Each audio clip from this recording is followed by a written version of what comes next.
భారత సిక్కు మహిళ మానాన్ని చెరిపేశారు విదేశీ దుండగులు. ఒక 20 ఏళ్ల భారతీయ సిక్కు మహిళపై ఘోర అత్యాచారం, దాంతోపాటు జాతి వివక్ష బెదిరింపులు కలకలం రేపుతోంది. ఈ సంఘటన బ్రిటన్లో నివసిస్తున్న భారతీయుల్లో భయాన్ని మేల్కొల్పింది. ఈ ఘటన గురువారం ఉదయం 8:30 గంటల సమయంలో యూకేలోని ఓల్డ్ బరీలోని టేమ్ రోడ్డు వద్ద జరిగింది. భారతీయ మూలాలకు చెందిన 20 ఏళ్ల సిక్కు మహిళ అత్యాచారానికి గురైంది.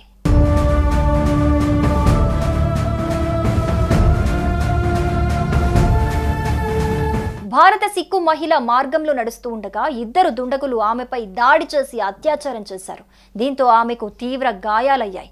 కానీ ఇక్కడ దారుణ విషయం ఏంటంటే, దాడి తర్వాత వారు ఆ మహిళపై జాత్యహంకార దాడులకు దిగారు.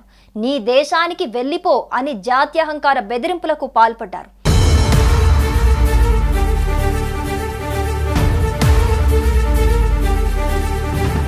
ఈ మాటలు రేసిజం దారుణ రూపాన్ని తెలియజేస్తున్నాయి. కాగా దాడి చేసిన వారు 2 తెల్లజాతి వారిగా భావిస్తున్నారు. ఒకరు డార్క్ స్వెట్ షర్ట్, మరొకరు గ్రే టాప్ ధరించున్నారు. పోలీసులు వీరిని పట్టుకోవటానికి గాలింపు చర్యలు చేపట్టారు.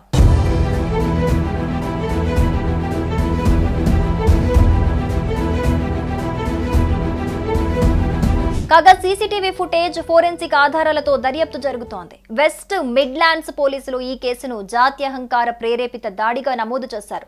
ఈ ప్రాంతంలో పాట్రోలింగ్ పెంచి ప్రజల భద్రతకు బాధ్యత తీసుకుంటామని సీనియర్ అధికారి హామీ ఇచ్చారు. ఈ సంఘటన యూకేలో భారతీయ సమాజంలో తీవ్ర ఆందోళనను, ఆగ్రహ జ్వాలలను రేకెత్తించింది.